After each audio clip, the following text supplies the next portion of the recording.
श्री स्वामी समर्थ। आपल्या स्वामी सुसंवाद या भक्तिमय चॅनलवर सर्वांचे मनापासून धन्यवाद।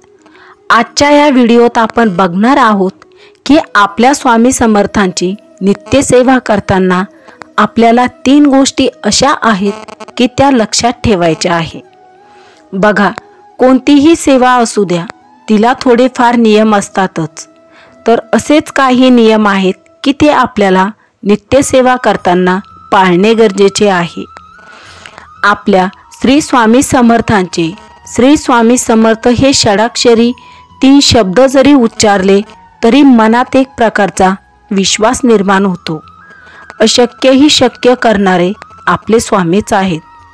आपल्या स्वामींची अनुभूती इतकी प्रचंड आहे की त्यांच्या नुसत्या नामस्मरणाने सामान्य माणसांचे अर्धे भोग संपतात। म्हणून आपण बरेच जण नित्यसेवा, स्वामी उपासना, नामस्मरण, पूजन करतो।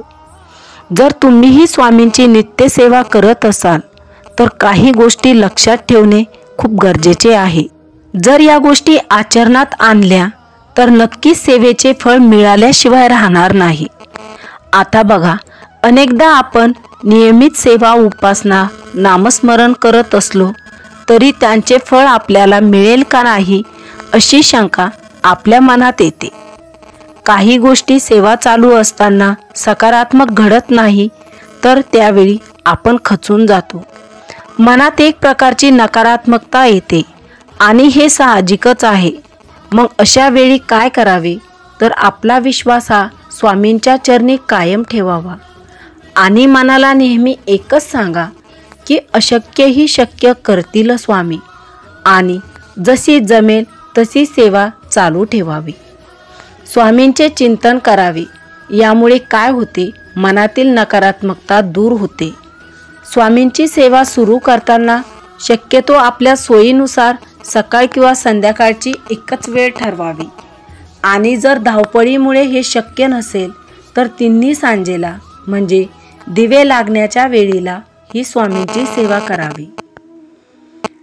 एकदा वेळेचा मनात संकल्प केला की काही झाले तरीही ती वेळ चुकवू नये, आणि अति गरजेचे असेल, चुकली तरी काहीच घाबरण्याचे कारण नाही। सेवा आपली चालूच ठेवावी। सेवा चालू असताना स्वामींचा फोटो असणे खूप गरजेचा आहे। स्वामींना धूप दिवा लावावा। शक्य असेल तर आपण जे खातो तोच स्वामींना नैवेद्य ठेवावा किंवा खडी साखर किंवा दूध ठेवावे। यानंतर स्वामींची मानसपूजा करावी। तसेच श्री स्वामी चरित्र सारामृताचे पठण करावे। रोज 3 अध्याय करावे। यानंतर महाराजांचा तारक मंत्र हा 3 वेळा म्हणावा। रोज 11 माळी श्री स्वामी समर्थ या षडाक्षरी मंत्राचा जप करावा। जर 11 माळी शक्य होत नसेल तर किमान 1 माळ तरी करावी। जर 1 माळ होत नसेल तर किमान 11 वेळा तरी श्री स्वामी समर्थ या षडाक्षरी मंत्राचा जप करावा आणि स्वामींना म्हणावे की स्वामी, मी तुमचे नामस्मरण यथाशक्ती करतो, आणि आपणही आपला शब्द पाळावा। शक्यतो स्वामींची ही सेवा अखंडपणे करावी। जर काही कारणांमुळे सेवेत खंड पडल्यास स्वामींना मनापासून क्षमा याचना करावी।